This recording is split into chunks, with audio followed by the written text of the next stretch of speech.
রেজওয়ান সাহেব নিজেকে কিছুটা থিতু করে নেন। মেয়ের পানে তাকিয়ে কোমল গলায় বলেন, তোমাকে আমরা একটা কঠিন কথা জানতে চাই। তোমাকে আমরা একটা কঠিন কথা জানাতে চাই। চাইলে হয়তো আরেকটু সময় নিয়ে তোমাকে জানাতে পারতাম, বাট আমাদের মনে হয়েছে যেটা সত্য সেটা চাপা না রেখে সরাসরি জানানোই উচিত। কারণ সত্য কখনো মিথ্যা হবে না। এটা তোমাকে একটা না একটা সময় জানতেই হবে, বা তুমি জেনে যাবে। শেহরিনের মুখে হাসি উবড়ে যায় বাবার মুখরেখার সঙ্গে কথার ভঙ্গিমা দেখে। সানজির স্লান মুখের দিকে তাকিয়ে নীরস কণ্ঠে বলে, বাবা সব ঠিক আছে? একটু এলোমেলো হয়ে গিয়েছে কোথাও। কি হয়েছে? শেহরিনের আকুল চাহনিতে সানজি ধীর কদমে এগিয়ে আসে। কাঁধে হাত রেখে নজুম কণ্ঠে বলে, ভাইয়া বর্তমানে পুলিশ কাস্টাডিতে আছে শেহরিন, তাকে অ্যারেস্ট করা হয়েছে। শীতের সকালে মৃদুমন্দ বাতাস হুট করেই যেন হিম হয়ে যায়। মুহূর্তেই বলা কথাটার ভার সামলাতে না পেরে শেহরিন তাল হারিয়ে ফেলে। ডান হাতটা এলোমেলো ভাবে খুঁজে বেড়ায় কোনো একটা জিনিস ধরে দাঁড়ানোর জন্য। রেজওয়ান সাহেব মেয়ের দিকে হাত বাড়িয়ে দিতেই তার হাতটা সে আঁকড়ে ধরে নিজেকে দাঁড় করায়। মুখ দিয়ে কোনো আওয়াজ বের হয় না, শুধু ঠোঁট দুটো কাঁপতে থাকে অনিয়ন্ত্রিতভাবে। মা প্লিজ, তুমি ভেঙে পড়ো না, সব ঠিক হয়ে যাবে। বাবা বলছে সব ঠিক হয়ে যাবে। সব ঠিক হয়ে যাবে শেহরিন। শেহরিন কথা বলতে পারে না। হুট করে শরীর থেকে সমস্ত শক্তি ভেঙে পড়ে তার। চোখ দিয়ে অঝোর ধারায় জল পড়তে শুরু করে।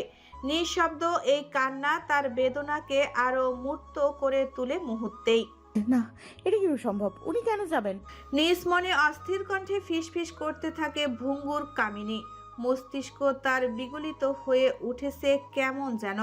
একটু আগের স্বতঃস্ফূর্ত মুহূর্ত হঠাৎ এমন বিষাক্ত কেন লাগছে বুঝতে পারে না সে। তার নেতা সাহেব তাকে ছেড়ে কোথাও যাবে না। ওনাকে পুলিশ কেন অ্যারেস্ট করবে? উনি সেরকম কিছুই করতে পারে না। বাবা একটু আমার কথা শোনো। তোমরা হয়তো ভুল করছো, ওনাকে পুলিশ অ্যারেস্ট করেনি। উনি কোনো দরকারে হয়তো থানায় গিয়েছে। মা তুমি কেঁদো না। হ্যাঁ, সান্নিধ্য দরকারেই গিয়েছে, ইনশাআল্লাহ তাড়াতাড়ি ফিরে আসবে। আপু, আমি একটু কথা বলতে চাই ওনার সাথে। বলবে সোনা, কিন্তু এখন সম্ভব নয়। তুমি এরকম করো না প্লিজ, কিচ্ছু হবে না ভাইয়ার, দেখো।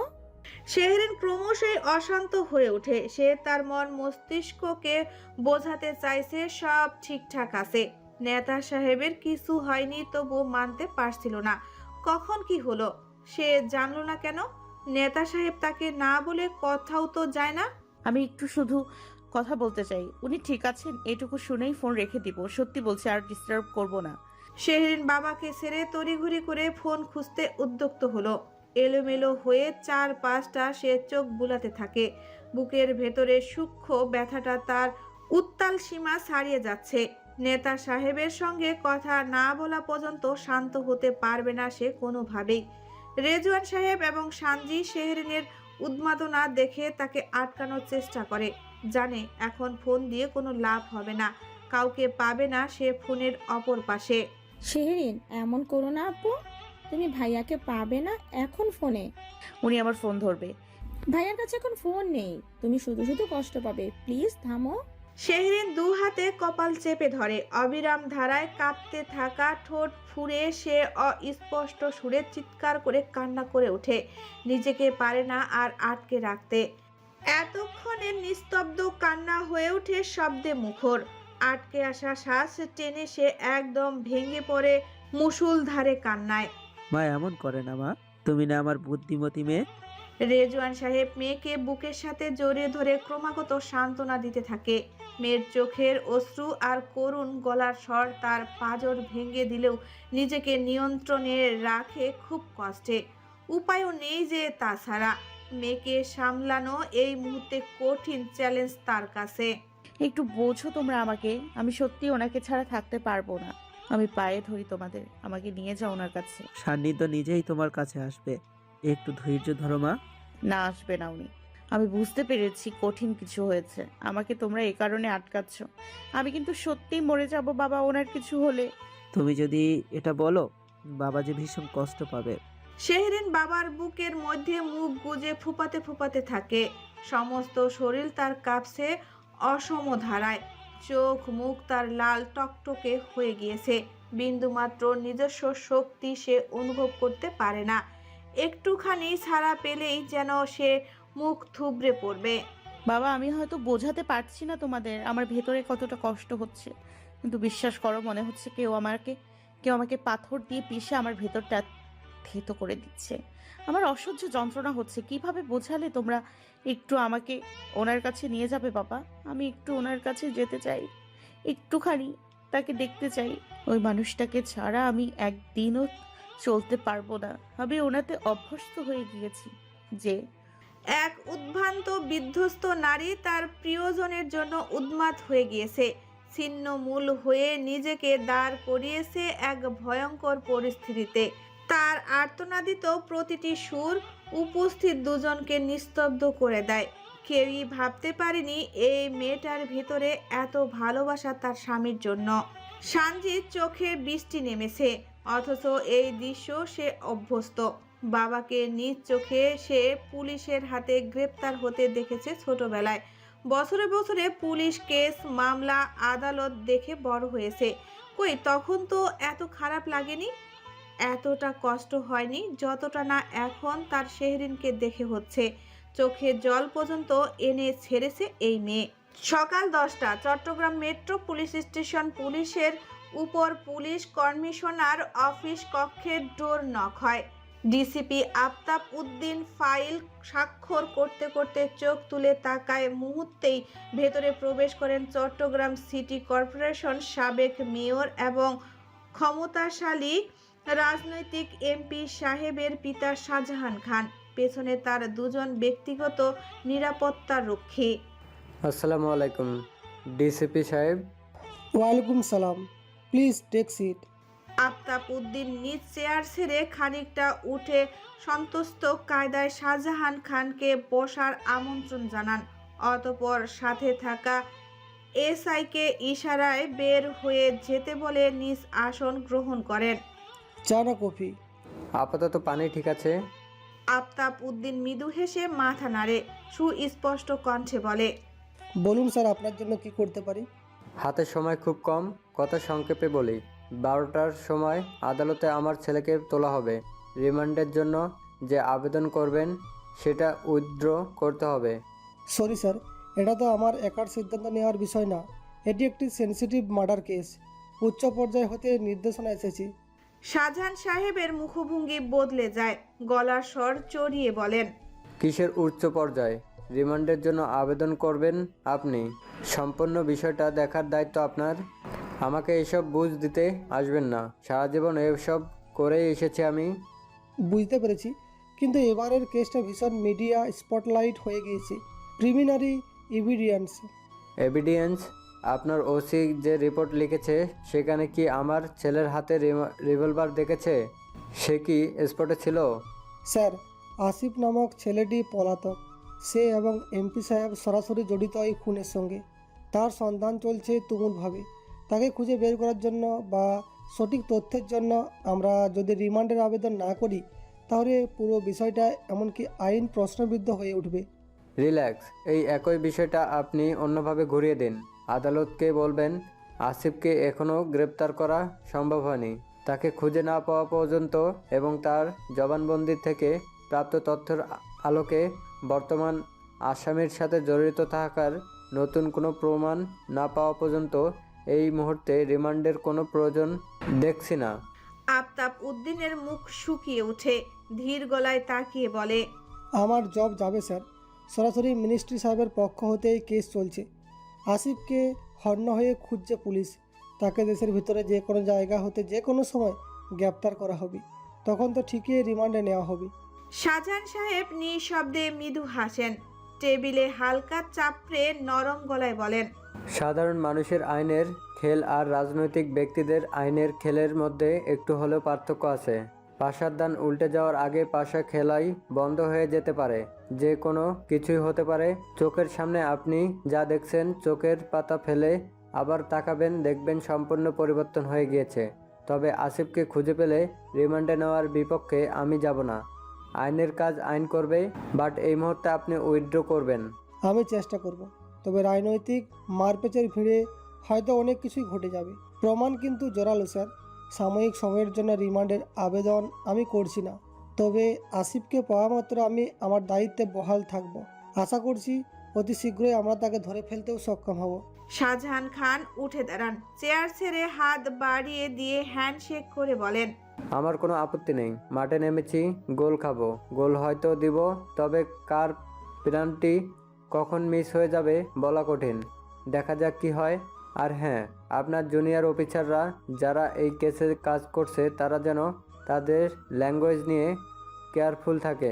আদালতে যেন রিমান্ডের জন্য জোর না দেয়। জি, বিষয়টা আমি দেখব। গুড, আসছি, দেখা হবে। চট্টগ্রাম দায়রা জজ আদালতে সান্নিধ্যকে হাজির করা হয় বেলা 11টায়। এ সময় তার ব্যক্তিগত সহকারীগণ এবং তার পক্ষের আইনজীবী উপস্থিত থাকে। প্রয়োজনীয় সমস্ত কার্যাবলী শেষে আদালতে পুলিশের পক্ষ হতে রিমান্ডের আবেদন করা হয়, কিন্তু আসামি পক্ষের আইনজীবী মাহবুব রহমান এর বিরুদ্ধে জোরালো আপত্তি করেন। ডিসিপি আফতাব উদ্দিন কৌশলে নিজের সবার সামনে ক্লিয়ার রেখে রিমান্ডের যুক্তি ইচ্ছাকৃতভাবে উপস্থাপন করেন না। তারা এমপি সাহেবের আইনজীবীকে কন্ট্রোল করা হতে বিরত থাকে। দায়রা জজ সাহেব পুলিশের পক্ষ হতে জোরালো যুক্তি খণ্ড না পেয়ে রিমান্ড আবেদন খারিজ করে দেন। তিনি তার রায়ে উল্লেখ করেন, এটি একটি সংবেদনশীল মামলা, তবে পুলিশ তাদের আবেদন যথাযথভাবে প্রতিষ্ঠিত করতে পারেনি। তদন্তের অগ্রগতি এবং রিমান্ডের অপরিহার্যতা সম্পর্কে সন্তোষজনক ব্যাখ্যা দেয়নি। বিশেষ করে পলাতক আসামিকে না খুঁজে পুলিশ কিভাবে দাবি করছে যে শুধুমাত্র বর্তমান আসামির রিমান্ডই একমাত্র উপায়, তা বোধগম্য নয়। অতএব আসামিকে বিচারদিন বন্দী হিসাবে কারাগারে রাখার নির্দেশ দেওয়া হচ্ছে। আদালতের পক্ষ হতে এই রায়ে মনে মনে ক্ষুব্ধ হন নাসির চৌধুরী। মুখ ও চোয়াল তার শক্ত হয়ে যায়। পরিকল্পনা মাফিক সবকিছু হতে গিয়ে মাঝখানে এমন উল্টো দানে তিনি মেজাজ হারিয়ে বের হয়ে যান আদালত কক্ষ হতে। এসব কি হচ্ছে? বুঝতে পারছি না স্যার, ডিসিবি পল্টি নিল কেন? শালার বেটা, শালা হাত গুটিয়ে থাকলো। চার্জশিট দাখিল করতে কত সময় লাগতে পারে? হাই প্রোফাইল কেস স্যার, শুরুতেই ধাক্কা, খুব সম্ভবত 2 মাস সময় লাগবে। নাসির উদ্দিন ক্রু হাসি হাসেন, পকেট হতে ফোন বের করতে করতে বলেন, তার মানে এই হারামির বাচ্চা এতদিন জেলে পচবে? জামিনের আবেদন করে যদি? আরে দূর, আবেদনও তো করবে না, করলেও শুনানিতে নাকচ করে দিব। কেচ এমনভাবে সাজিয়েছি না, এত সহজ নয় বাছা। লিয়াকতের চোখ জল জল করে উঠে, গালে হাত দিয়ে বলে, স্যার, আমার একটা অনুরোধ রাখবেন। বলে ফেল। এমপির বউকে নিয়ে আমি একবার একটা কথা বলেছিলাম। জানোয়ার শালা আমাকে কাচের গ্লাস ছুঁড়া মারছিল। অল্পের জন্য চোখ কানা হয় নাই। এই যে দেখেন, আমার চোখের কিনারায় কালো দাগ।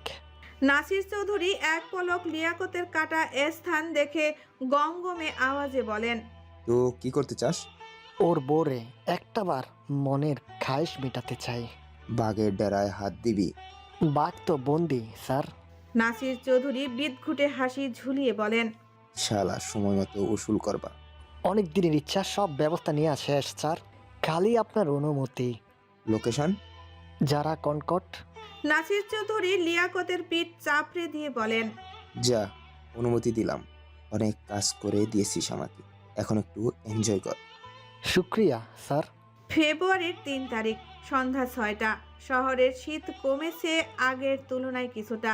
দেখতে দেখতে পেরিয়ে গেল 7টা দিন। আর এই 7টা দিন শেহরিন নিজেকে কোনো মতে জিয়ে রেখেছে তার নেতা সাহেবকে ছাড়া। এই মুহূর্তে কেউই তাকে তার নেতা সাহেবের সঙ্গে দেখা করার সুযোগ দিতে ইচ্ছুক নয়। কেন ইচ্ছুক নয়? কারণ অজানা।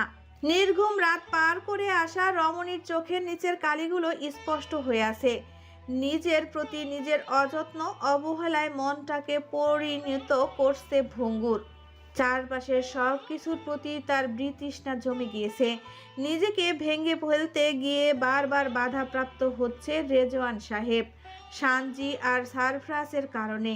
এই মানুষগুলো তাকে সবটা দিয়ে আগলে রাখার চেষ্টায় আছে। তারা যেন তার কষ্টগুলো নিজেরা ভাগ করে নিতে মরিয়া হয়ে উঠেছে। এতটা আন্ত নিবেদন সৌভাগ্য ছাড়া পাওয়া হয়তো দুর্লভ। শেহরিন দীর্ঘশ্বাস ফেলে নিজেকে শান্ত করার চেষ্টা করে। গলা শুকিয়ে কাঠ হয়ে এসেছে তার। পেটের ভেতরে নেতা সাহেবের অস্তিত্ব বারে বারে তাকে জানান দিচ্ছে কথা বলতে। মামুনি চুপ থাকা হয়তো সে সহ্য করতে পারছে না।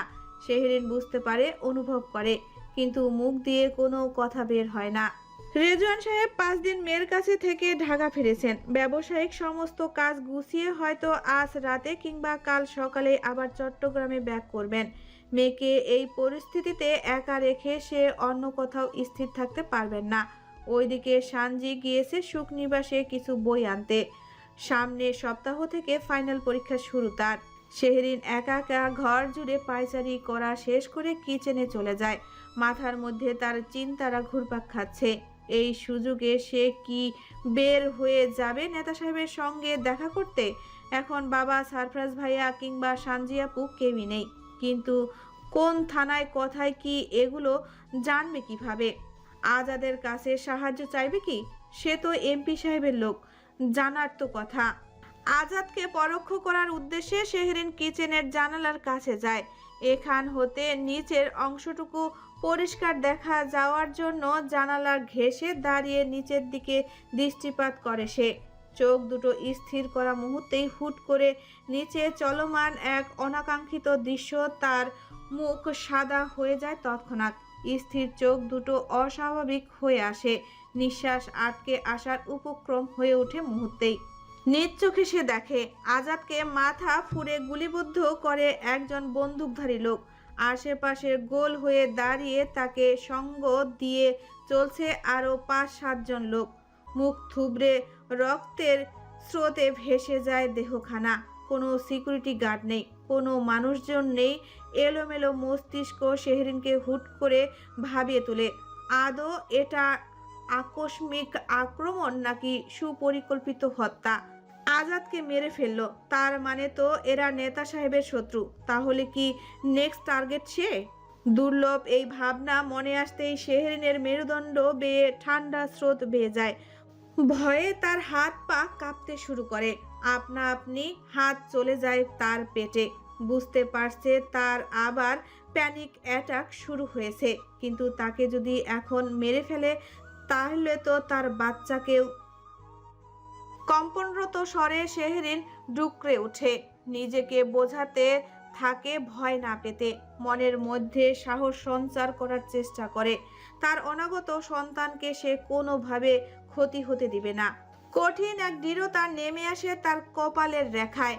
কি করবে না করবে ভাবতে ভাবতে নিজের গায়ের ওড়না দিয়ে মুখ মাথা থেকে ঢেকে নেয়। এই মুহূর্তে দরজা লাগিয়ে ঘরে বসাটাই বিপজ্জনক। ওদের দরজা ভাঙতে সময় লাগবে না 1 মিনিটও। তাই সরাসরি ধরা দিবে না সে।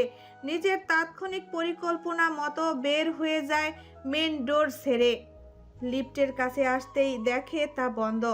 একমাত্র পথ সিঁড়ি। শেহরিন সময় ব্যয় করে না। সে সিঁড়ি ধরে নামতে শুরু করে সাবধানী পায়ে। ঠিক তখনই নিচ থেকে ভেসে আসে কর্কশ কণ্ঠস্বর এবং ভারী পায়ের আওয়াজ।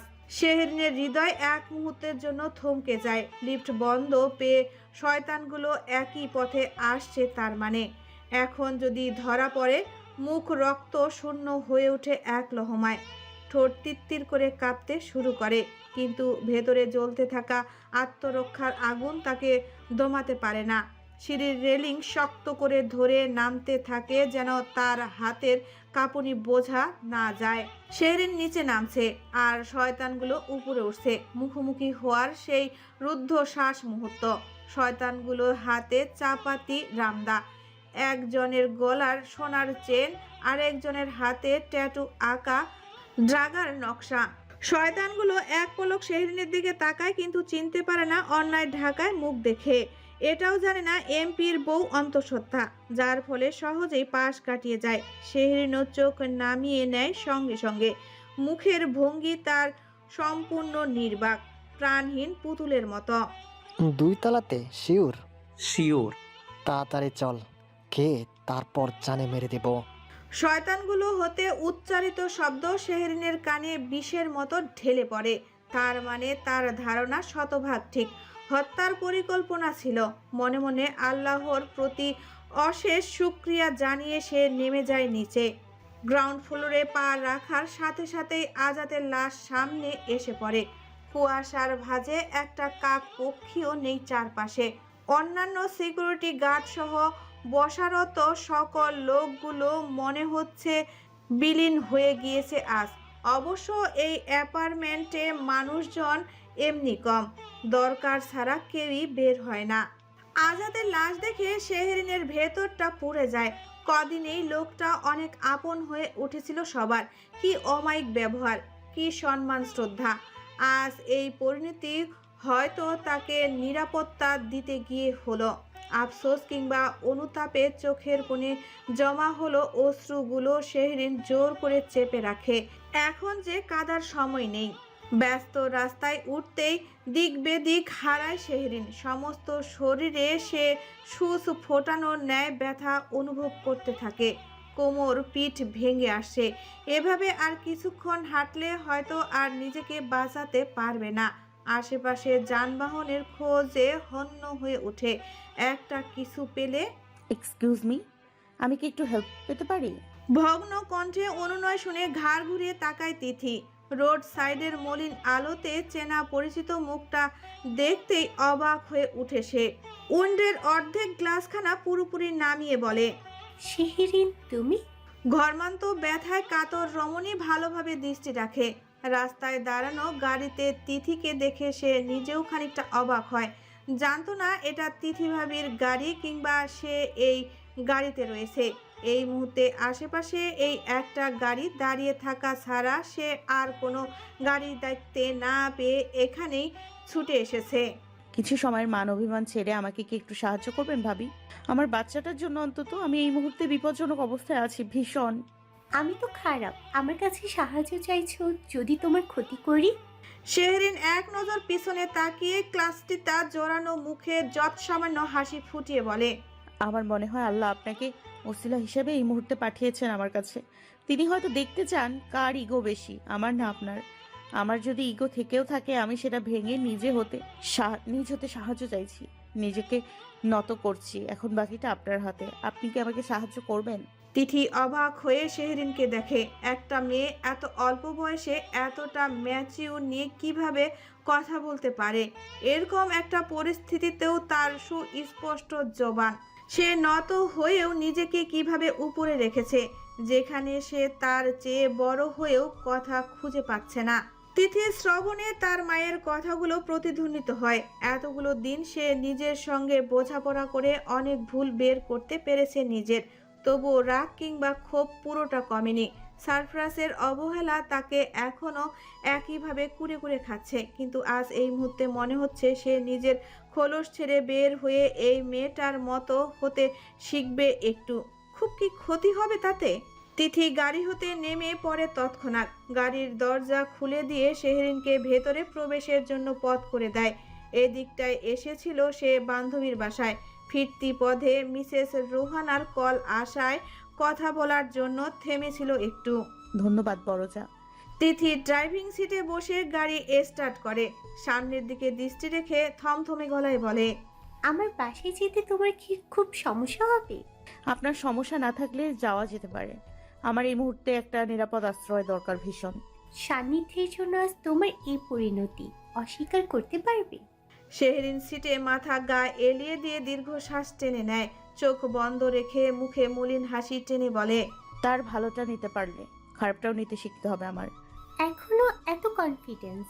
যারা আমার নেতা সাহেবের বিরুদ্ধে যাবে আমি তাদের বিরুদ্ধে যাব। এতে কেউ আমাকে স্বার্থপর বলুক আর যাই বলুক, আই ডোন্ট কেয়ার। আমি আমার নেতা সাহেবকে চিনি, তার মোরালিটি আমার চেনা।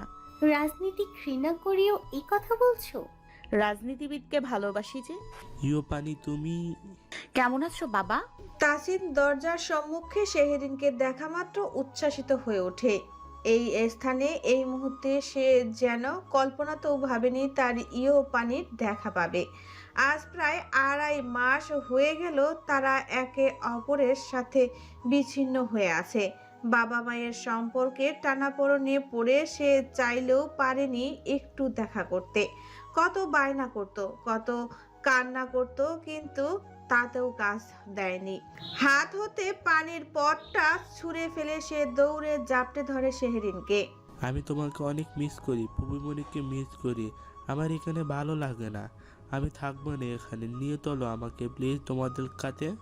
শেহরিন শরীরের চলমান বেদনাগুলোকে উপেক্ষা করে সামান্য ঝুঁকে তাসিনকে নিজের সঙ্গে আষ্টেপৃষ্টে জড়িয়ে নেয়। বাচ্চাটার কপালে মুখে চুমু খেতে খেতে ধীর কণ্ঠে বলে, আমিও তোমাকে অনেক মিস করি বাবা, খুব মিস করি। তুমি কেন চলে গেলে তাহলে? আমাদের বাসা তো এখন ফাঁকা হয়ে আছে, মামনিও আর যাবে না বলেছে। মামুনি যাবে না মানে? বাবা বকা দিয়েছে মামনিকে, সেজন্য মামনি রাগ করেছে আর বাসায় কখনো ফিরবে না। আমি তো এখন এখান থেকে স্কুল করি।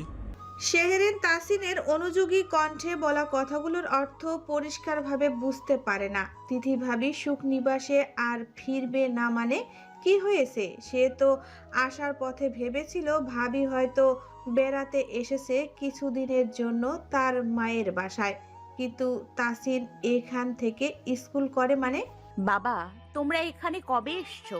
অনেকদিন। আমি মাঝে মাঝে বাবার কাছে যাই, পুবিমণি নিয়ে যায় আমাকে। কি বলছো তুমি? হ্যাঁ। শেহরিন ঠাওর করতে পারছে না কিছু, তবে তাসিনের কথা মতো মনে হচ্ছে তিথি ভাবি আর সারফরাজ ভাইয়ের মধ্যে কোনো সমস্যা হয়েছে। তা নয়তো সুখ নিবাস ছেড়ে অনেক দিন তো থাকার কথা নয়, কিন্তু হয়েছেটা কি? জটিল কিছু?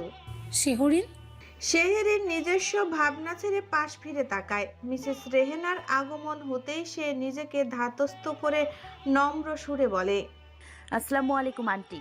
ওয়ালাইকুম সালাম। এসো এসো এসো, ভেতরে এসো। দুঃখিত আন্টি, আপনাদের অযাচিত কষ্ট দেওয়ার জন্য। দয়া করে আজ ছোট করো না। তুমি যে আমার বাসায় এসেছো এতে আমি ভীষণ খুশি হয়েছি মা। মিসেস রেহেনা এগিয়ে এসে শেহরিনকে ধরে লিভিং রুমের সোফায় নিয়ে গিয়ে বসায়। পিছু পিছু এসে দাঁড়ায় তিথি। মূলত সে ডাকতে গিয়েছিল মিসেস রেহেনাকে তার কক্ষে। তোমার শরীর চেহারার একই বিধ্বস্ত অবস্থা শেহরিন, তোমাকে ভীষণ ক্লান্ত দেখাচ্ছে। কি হয়েছে? হয়তো লাইফে কঠিন সময় পার করছি আন্টি, আমি কি একটু পানি পেতে পারি?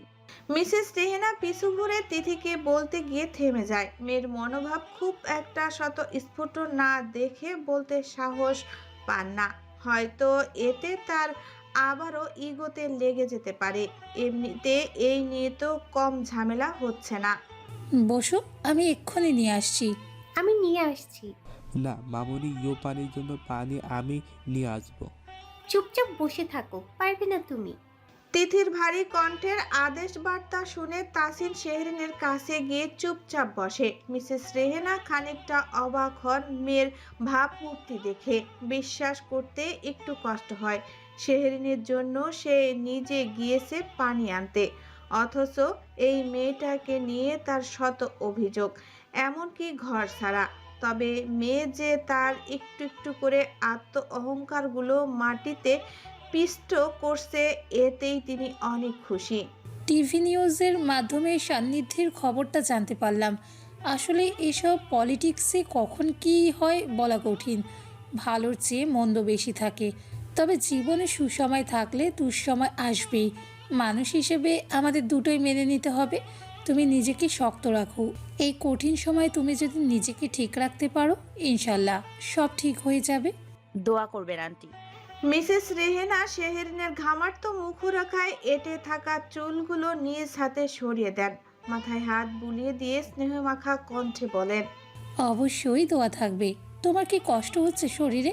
তোমার মুখ দেখে মনে হচ্ছে আর কি। শেহরিন মাথা নিচু করে ঠোঁট কামড়ে ধরে। চোখ তার ঘোলাটে হয়ে আসছে। উপরওয়ালা এবং সে ছাড়া জানে না একটু আগে কি মুহূর্ত পার করে এসেছে সে।